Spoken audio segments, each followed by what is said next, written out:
आखिरी तोहफा। सारे शहर में सिर्फ एक ऐसी दुकान थी जहां विलायती रेशमी साड़ी मिल सकती थी, और सभी दुकानदारों ने विलायती कपड़े पर कांग्रेस की मुहर लगवाई थी। मगर अमरनाथ की प्रेमिका की फरमाइश थी, उसको पूरा करना जरूरी था। वो कई दिन तक शहर की दुकानों का चक्कर लगाते रहे, दुगुना दाम देने पर तैयार थे, लेकिन कहीं सफल मनोरथ न हुए और उसके तकाजे बराबर बढ़ते जाते थे। होली आ रही थी। आखिर वो होली के दिन कौन सी साड़ी पहनेगी? उसके सामने अपनी मजबूरी को जाहिर करना अमरनाथ के पुरुषोचित अभिमान के लिए कठिन था। उसके इशारे से वो आसमान के तारे तोड़ लाने के लिए भी तत्पर हो जाते। आखिर जब कहीं मकसद पूरा न हुआ तो उन्होंने उसी खास दुकान पर जाने का इरादा कर लिया।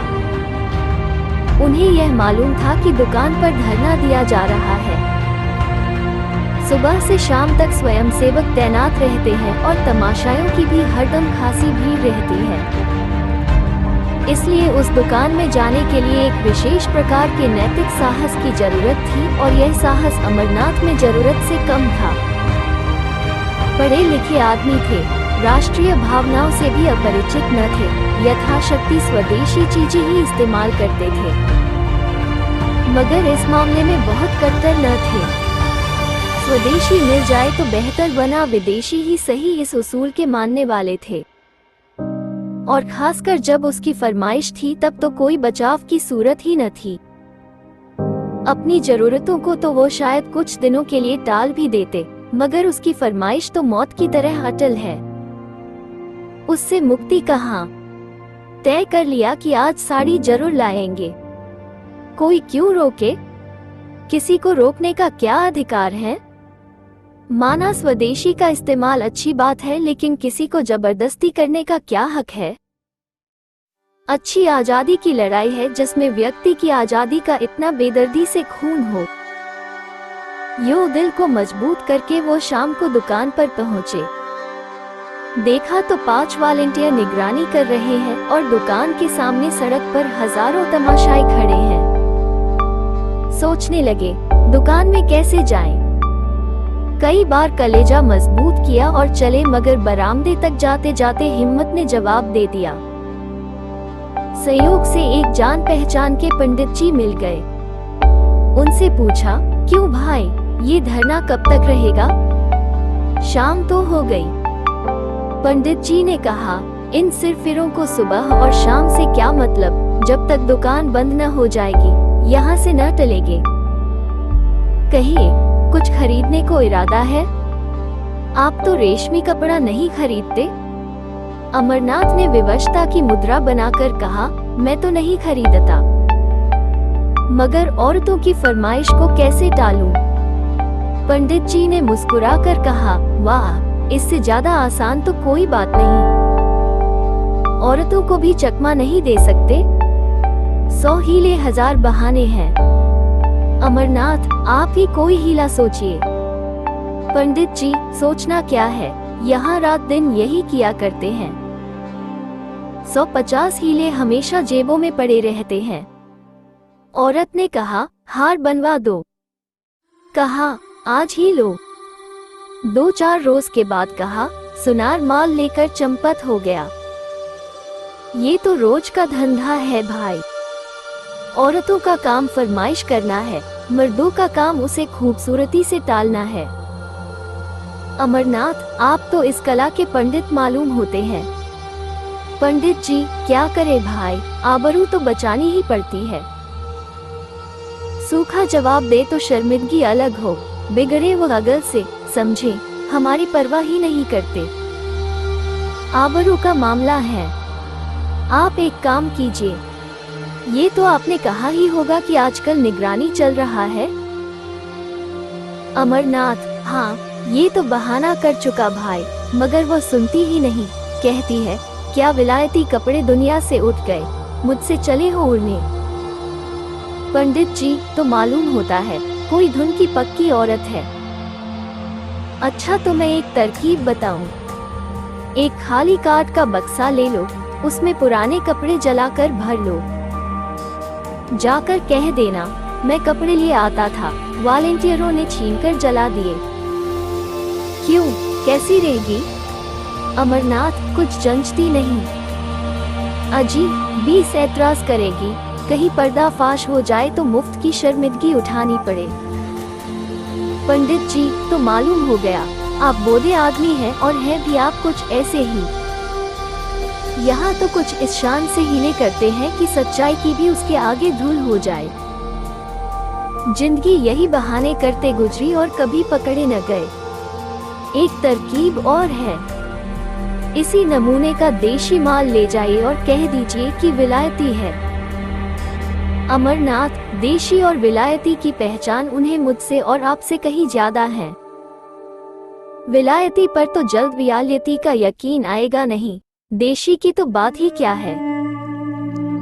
एक खद्दरपोश महाशय पास ही खड़े ये बातचीत सुन रहे थे, बोल उठे, ए साहब, सीधी सी तो बात है, जाकर साफ कह दीजिए कि मैं विदेशी कपड़े न लाऊंगा। अगर जिद करे तो दिन भर खाना न खाए, आप सीधे रास्ते पर आ जाएगी। अमरनाथ ने उनकी तरफ कुछ ऐसी निगाहों से देखा जो कह रही थी, आप इस कूचे को नहीं जानते, और बोले, यह आप ही कर सकते हैं, मैं नहीं कर सकता। खद्दरपोश, कर तो आप भी सकते हैं लेकिन करना नहीं चाहते। यहाँ तो उन लोगों में से है कि अगर विदेशी दुआ से मुक्ति भी मिलती हो तो उसे ठुकरा दे। अमरनाथ, तो शायद आप घर में निगरानी करते होंगे। खद्दरपोश, पहले घर में करके तब बाहर करते हैं भाई साहब। खद्दरपोश साहब चले गए तो पंडित जी बोले, यह महाशय तो 30 मार्खा से भी तेज निकल। अच्छा, तो एक काम कीजिए, इस दुकान के पिछवाड़े एक दूसरा दरवाजा है, जरा अंधेरा हो जाए तो उधर चले जाइएगा, दाएं बाएं किसी की तरफ न देखिएगा। अमरनाथ ने पंडित जी को धन्यवाद दिया और जब अंधेरा हो गया तो दुकान के पिछवाड़े की तरफ जा पहुँचे। डर रहे थे कहीं यहाँ भी घेरा न पड़ा हो, लेकिन मैदान खाली था। लपककर अंदर गए, एक ऊंचे दामों की साड़ी खरीदी और बाहर निकले तो एक देवी जी केसरिया साड़ी पहने खड़ी थी। उनको देखकर इनकी रूह फना हो गई, दरवाजे से बाहर पांव रखने की हिम्मत नहीं हुई। एक तरफ देखकर तेजी से निकल पड़े और कोई 100 कदम भागते हुए चले गए। किस्मत का लिखा, सामने से एक बुढ़िया लाठी टेकती चली आ रही थी। आप उससे लड़ गए। बुढ़िया गिर पड़ी और लगी कोसने, अरे अभागे, ये जवानी बहुत दिन न रहेगी, आंखों में चर्बी छा गई है, धक्के देता चलता है। अमरनाथ उसकी खुशामद करने लगे, माफ करो, मुझे रात को कुछ कम दिखाई पड़ता है, ऐनक घर भूल आया। बुढ़िया का मिजाज ठंडा हुआ, आगे बढ़ी और आप भी चले। एकाएक कानों में आवाज आई, बाबू साहब जरा ठहरिएगा, और वही केसरिया कपड़ वाली देवी जी आती हुई दिखाई दी। अमरनाथ के पांव बंध गए। इस तरह कलेजा मजबूत करके खड़े हो गए जैसे कोई स्कूली लड़का मास्टर की बेद के सामने खड़ा होता है। देवी जी ने पास आकर कहा, आप तो ऐसे भागे कि मैं जैसे आपको काट खाऊंगी। आप जब पढ़े लिखे आदमी होकर अपना धर्म नहीं समझते तो दुख होता है। देश की क्या हालत है, लोगों को खद्दर नहीं मिलता, आप रेशमी साड़ियाँ खरीद रहे हैं। अमरनाथ ने लज्जित होकर कहा, मैं सच कहता हूँ देवी जी, मैंने अपने लिए नहीं खरीदी, एक साहब की फरमाइश थी। देवी जी ने झोली से एक चूड़ी निकालकर उनकी तरफ बढ़ाते हुए कहा, ऐसे ही ये रोज ही सुना करती हूँ, या तो आप उसे वापस कर दीजिए या लाइए हाथ में चूड़ी पहना दूं। अमरनाथ, शौक से पहना दीजिए, मैं उसे बड़े गर्व से पहनूंगा। चूड़ी उस बलिदान का चिन्ह है जो देवियों के जीवन की विशेषता है। चूड़ियां उन देवियों के हाथ में थी जिनके नाम सुनकर आज भी हम आदर से सिर झुकाते हैं। मैं तो उसे शर्म की बात नहीं समझता।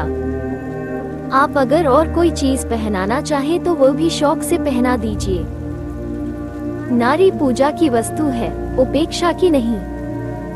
अगर स्त्री जो कौम को पैदा करती है चूड़ी पहनना अपने लिए गौरव की बात समझती है, तो मर्दों के लिए चूड़ी पहनाना क्यों शर्म की बात हो।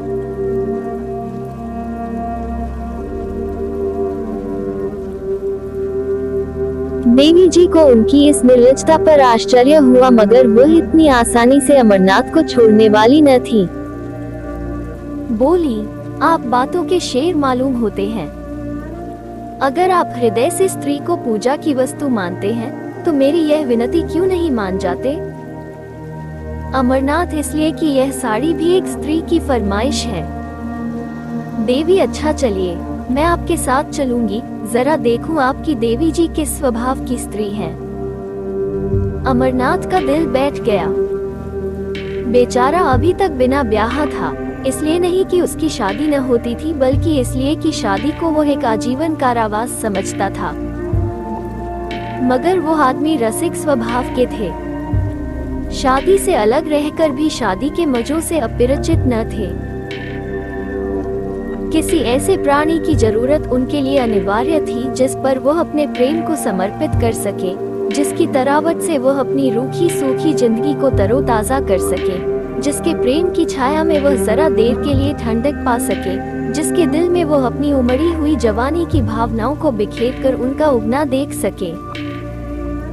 उनकी नजर ने मालती को चुना था, जिसकी शहर में घूम थी।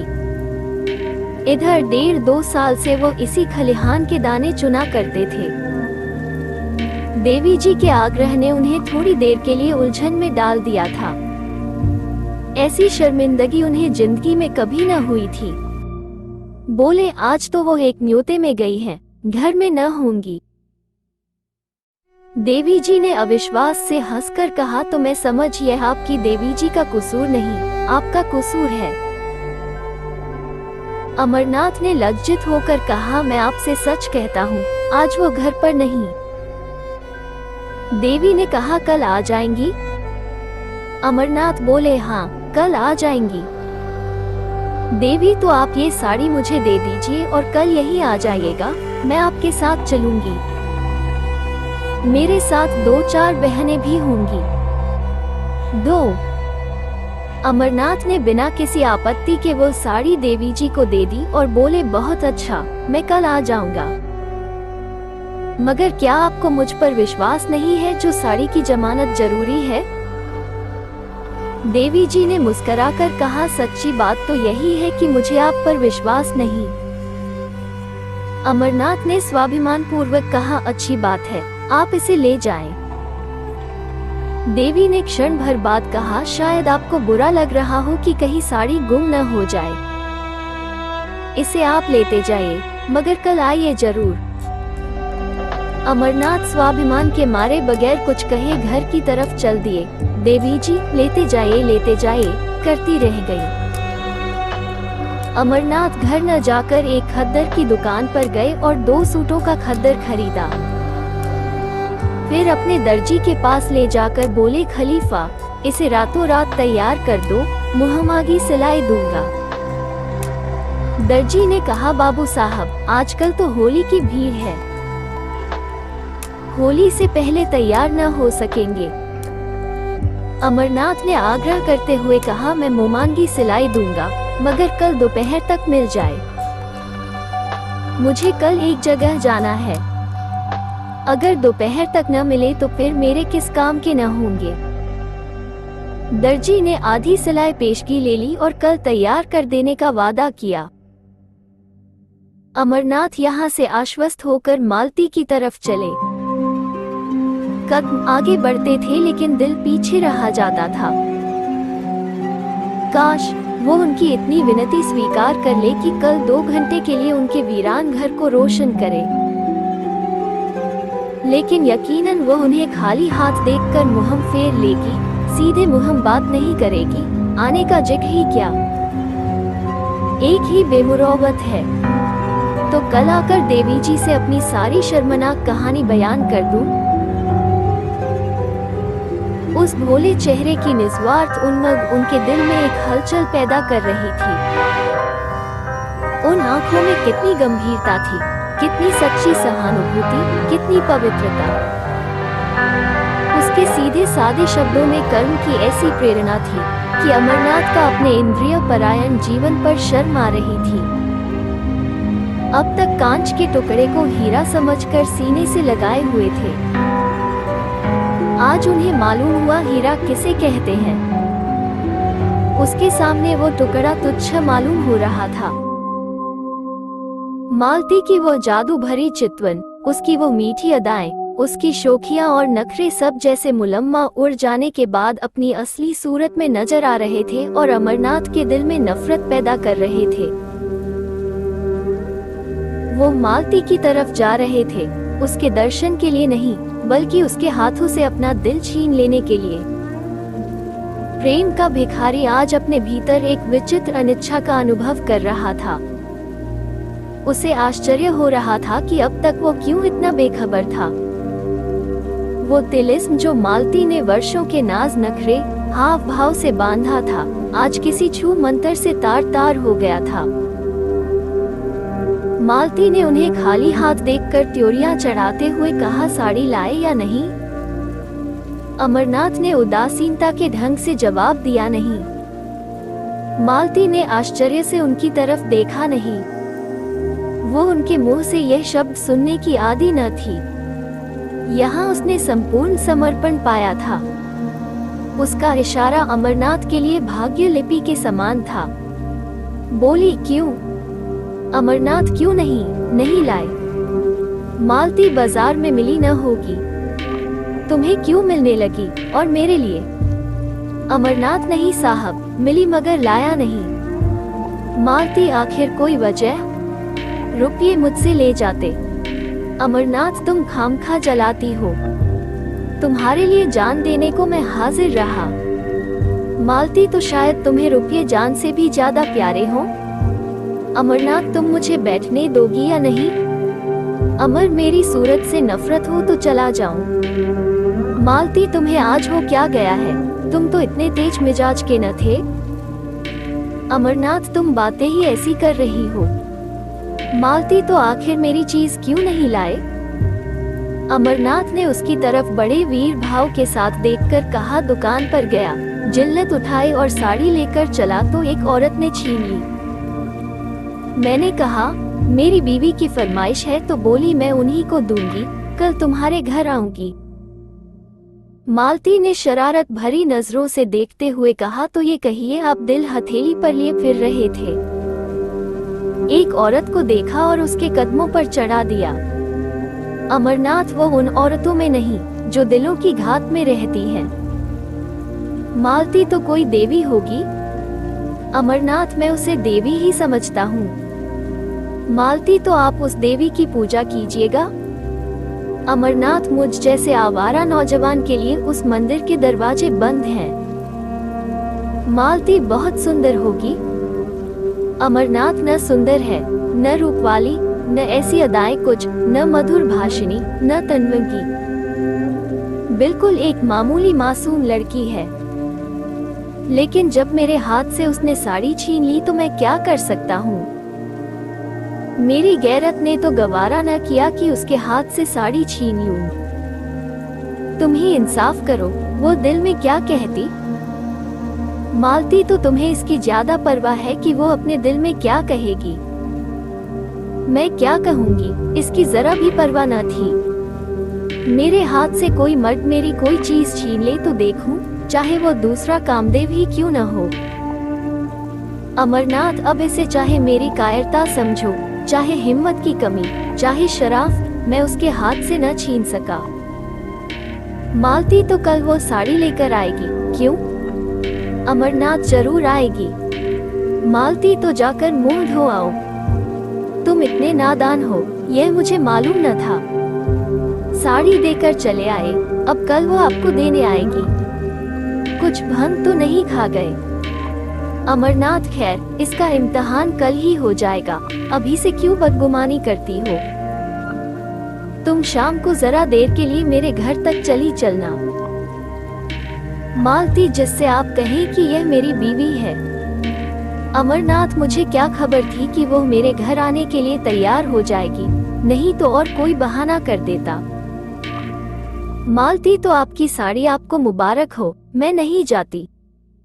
अमरनाथ, मैं तो रोज तुम्हारे घर आता हूँ, तुम एक दिन के लिए भी नहीं चल सकती? मालती ने निष्ठुरता से कहा, अगर मौका आ जाए तो तुम अपने को मेरा शौहर कहलाना पसंद करोगे? दिल पर हाथ रखकर कहना। अमरनाथ दिल में कट गए। बात बनाते हुए बोले, मालती, तुम मेरे साथ अन्याय कर रही हो। बुरा न मानना, मेरे व तुम्हारे बीच प्यार और मोहब्बत दिखलाने के बावजूद एक दूरी का पर्दा पड़ा था। हम दोनों एक दूसरे की हालत को समझते थे और इस पर्दे का हटाने की कोशिश न करते थे। ये पर्दा हमारे संबंधों की अनिवार्य शर्त था। हमारे बीच एक व्यापारिक समझौता सा हो गया। हम दोनों उसकी गहराई में जाते हुए डरते थे। नहीं, बल्कि मैं डरता था और तुम जानबूझकर न जाना चाहती थी। अगर मुझे विश्वास हो जाता कि तुम्हें जीवन सहचरी बनाकर मैं वो सब कुछ पा जाऊंगा जिसका मैं अपने को अधिकारी समझता हूँ, तो मैं अब तक कभी का तुमसे इसकी याचना कर चुका होता। लेकिन तुमने कभी मेरे दिल में यह विश्वास पैदा करने की परवाह न की। मेरे बारे में तुम्हें ये शक है, मैं नहीं कह सकता। तुम्हें ये शक करने का मैंने कोई मौका नहीं दिया, और मैं कह सकता हूँ कि मैं उससे कहीं बेहतर शौहर बन सकता हूँ जितनी तुम बीवी बन सकती हो। मेरे लिए सिर्फ अतवार की जरूरत है और तुम्हारे लिए ज्यादा वजनी और ज्यादा भौतिक चीजों की। मेरी स्थायी आमदनी 500 से ज्यादा नहीं, तुमको इतने में संतोष न होगा। मेरे लिए सिर्फ इस इत्मीनान की जरूरत है कि तुम मेरी और सिर्फ मेरी हो। बोलो, मंजूर है? मालती को अमरनाथ पर रहम आ गया। उसकी बातों में जो सच्चाई भरी हुई थी, उससे वो इनकार न कर सकी। उसे ये भी यकीन हो गया कि अमरनाथ की वफा के पैर डगमगाएंगे नहीं। उसे अपने ऊपर इतना भरोसा था कि वो उसे रस्सी से मजबूत जकड़ सकती है, लेकिन खुद जकड़े जाने पर वो अपने को तैयार न कर सकी। उसकी जिंदगी मोहब्बत की बाजीगरी में, प्रेम के प्रदर्शन में गुजरी थी। वो कभी उस शाख में चहकती फिरती थी, बैके, आजाद, बेबंद। क्या वो चिड़िया पिंजरे में बंद रह सकती है जिसकी जबान तरह तरह के मजों की आदी हो गई हो? क्या वो सूखी रोटी से तृप्त हो सकती है? इस अनुभूति ने उसे पिघला दिया। बोली, आज तुम बड़ा ज्ञान बघार रहे हो। अमरनाथ, मैंने तो केवल यथार्थ कहा है। मालती, अच्छा, मैं कल चलूंगी, मगर 1 घंटे से ज्यादा वहां न रहूंगी। अमरनाथ का दिल शुक्रिया से भर उठा। बोला, मैं तुम्हारा बहुत कृतज्ञ हूँ मालती। अब मेरी आबरू बच जाएगी, नहीं तो मेरे लिए घर से निकलना मुश्किल हो जाता है। अब देखना ये है कि तुम अपना पाठ कितनी खूबसूरती से अदा करती हो। मालती, उसकी तरफ से तुम इत्मीनान रखो। ब्याह नहीं किया मगर बरातें देखी हैं। मगर मैं डरती हूँ कहीं तुम मुझसे दगा न कर रहे हो। मर्दों का क्या एतबार। अमरनाथ ने निश्चल भाव से कहा, नहीं मालती, तुम्हारा संदेह निराधार है। अगर यह जंजीर पैरों में डालने की इच्छा होती तो कभी का डाल चुका होता। फिर मुझसे वासना के बंदों का वहां गुजर ही कहाँ। 3 दूसरे दिन अमरनाथ 10 बजे ही दर्जी की दुकान पर जा पहुंचे और सिर पर सवार होकर कपड़े तैयार कराए। फिर घर आकर नए कपड़े पहने और मालती को बुलाने चले। वहां देर हो गई। उसने ऐसा तनाव श्रृंगार किया कि जैसे आज बहुत बड़ा मोर्चा जितना है। अमरनाथ ने कहा, वो ऐसी सुंदरी नहीं है जो तुम इतनी तैयारियां कर रही हो। मालती ने बालों में कंघी करते हुए कहा, तुम इन बातों को नहीं समझ सकते, चुपचाप बैठे रहो। अमरनाथ, लेकिन देर जो हो रही है। मालती, कोई बात नहीं। भय की उस सहज आशंका ने, जो स्त्रियों की विशेषता है, मालती को और भी अधिक सरतक कर दिया था। अब तक उसने कभी अमरनाथ की ओर विशेष रूप से कोई कृपा न की थी। वो उससे काफी उदासीनता का बर्ताव करती थी। लेकिन कल अमरनाथ की भंगिमा से उसे एक संकट की सूचना मिल चुकी थी और वो उस संकट का अपनी पूरी शक्ति से मुकाबला करना चाहती थी। शत्रु को तुच्छ और अपदार्थ समझना स्त्रियों के लिए कठिन है। आज अमरनाथ को अपने हाथ से निकलते वो अपनी पकड़ को मजबूत कर रही थी। अगर इस तरह की उसकी चीजें एक एक करके निकल गई तो फिर वो अपनी प्रतिष्ठा कब तक बनाए रख सकेगी? जिस चीज पर उसका कब्जा है उसकी तरफ कोई आंख ही क्यों उठाए? राजा भी तो एक एक अंगुल जमीन के पीछे जान देता है। वो इस नए शिकारी को हमेशा के लिए अपने रास्ते से हटा देना चाहती थी, उसके जादू को तोड़ देना चाहती थी। शाम को वो परी जैसी अपनी नौकरानी और नौकर को साथ लेकर अमरनाथ के घर चली। अमरनाथ ने सुबह 10 बजे तक मर्दाने घर को जनानेपन का रंग देने में खर्चा किया था। ऐसी तैयारियां कर रखी थी जैसे कोई अफसर मुआयना करने वाला हो। मालती ने घर में पैर रखा तो उसकी सफाई और सजावट देखकर बहुत खुश हुई। जनाने हिस्से में कई कुर्सियां रखी थी। बोली, अब लाओ अपनी देवी जी को, मगर जल्द आना वरना मैं चली जाऊंगी। अमरनाथ लपके हुए विलायती दुकान पर गए। आज भी धरना था, तमाशाइयों की वही भीड़। वहां देवी जी नहीं। पीछे की तरफ गए तो देवी जी एक लड़की के साथ उसी भेष में खड़ी थी। अमरनाथ ने कहा, माफ कीजिएगा, मुझे देर हो गई। मैं आपके वादे की याद दिलाने आया हूँ। देवी जी ने कहा, मैं तो आपका इंतजार कर रही थी। चलो सुमित्रा, जरा आपके घर हो आए। कितनी देर है? अमरनाथ, बहुत पास है, एक तांगा कर लूंगा। 15 मिनट में अमरनाथ दोनों को लिए घर पहुंचे। मालती ने देवी जी को देखा और देवी जी ने मालती को। एक किसी रईस का महल था, आलीशान। दूसरी किसी फकीर की कुटिया थी, छोटी सी तुच्छ। रईस के महल में आडंबर और प्रदर्शन था, फकीर की कुटिया में सादगी और सफाई। मालती ने देखा, भोली लड़की है जिसे किसी तरह सुंदर नहीं कह सकते, पर उसके भोलेपन और सादगी में जो आकर्षण था उससे वो प्रभावित हुए बिना न रह सकी। देवी जी ने भी देखा, एक बनी संवरी बेधड़क और घमंडी औरत है जो किसी न किसी वजह से उस घर में अजनबी सी मालूम हो रही है, जैसे कोई जंगली जानवर पिंजरे में आ गया हो। अमरनाथ सिर झुकाए मुजरिमों की तरह खड़े थे और ईश्वर से प्रार्थना कर रहे थे कि किसी तरह आज पर्दा रह जाए। देवी ने आते ही कहा, बहन, आप भी सिर से पांव तक विदेशी कपड़े पहने हुई हैं। मालती ने अमरनाथ की तरफ देखकर कहा, मैं विदेशी और देशी के फेर में नहीं पड़ती। जो ये लाकर देते हैं वो पहनती हूँ। लाने वाले हैं ये, मैं थोड़ी ही बाजार जाती हूँ। देवी ने शिकायत भरी आंखों से अमरनाथ की तरफ देखकर कहा, आप तो कहते थे यह इनकी फरमाइश है, मगर आप ही का कसूर निकल आया। मालती, मेरे सामने इनसे कुछ मत कहो। तुम बाजार में भी दूसरे मर्दों से बातें कर सकती हो, जब वो बाहर चले जाएं तो जितना चाहे कह सुन लेना। मैं अपने कानों से नहीं सुनना चाहती। देवी जी, मैं कुछ कहती नहीं, और बहन जी, मैं कह ही क्या कर सकती हूँ? कोई जबरदस्ती तो है नहीं, बस विनती कर सकता हूँ। मालती, इसका मतलब ये है कि इन्हें अपने देश की भलाई का जरा भी ख्याल नहीं, उसका ठेका तुम्ही ने ले लिया है। पढ़े लिखे आदमी हैं, 10 आदमी इज्जत करते हैं, अपना नफा नुकसान समझ सकते हैं। तुम्हारी क्या हिम्मत कि उन्हें उपदेश देने बैठो, या सबसे ज्यादा अक्लमंद तुम ही हो? देवी जी, आप मेरा मतलब गलत समझ रही है बहन।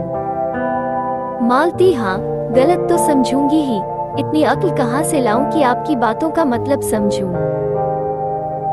खद्दर की साड़ी पहन ली, झोली लटका ली, एक बिल्ला लगा लिया, बस अब अख्तियार है, जहाँ चाहे आए जाए, जिससे चाहे हंसे बोले, घर में कोई पूछता नहीं तो जेल खाने का भी क्या डर। मैं इसे हुड़दंगापन समझती हूँ, जो शरीफों की बहू बेटियों को शोभा नहीं देता। अमरनाथ दिल में कटे जा रहे थे, छिपने के लिए बिल ढूंढ रहे थे। देवी की पेशानी पर जरा बल न था, लेकिन आंखें डबडबा रही थी। अमरनाथ ने मालती से जरा तेज स्वर में कहा, क्यों खामखा किसी का दिल दुखाती हो? ये देवियां अपना ऐश आराम छोड़कर यह काम कर रही हैं, क्या तुम्हें इसकी बिल्कुल खबर नहीं? मालती, रहने दो, बहुत तारीफ न करो।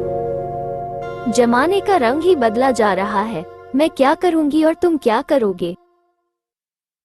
तुम मर्दों ने औरतों को घर में इतनी बुरी तरह कैद किया कि आज वे रस्म रिवाज, शर्म हया को छोड़कर निकल आई हैं, और कुछ दिनों में तुम लोगों की हुकूमत का खात्मा हुआ जाता है। विलायती और विदेशी तो दिखलाने के लिए हैं, असल में यह आजादी की ख्वाहिश है जो तुम्हें हासिल है।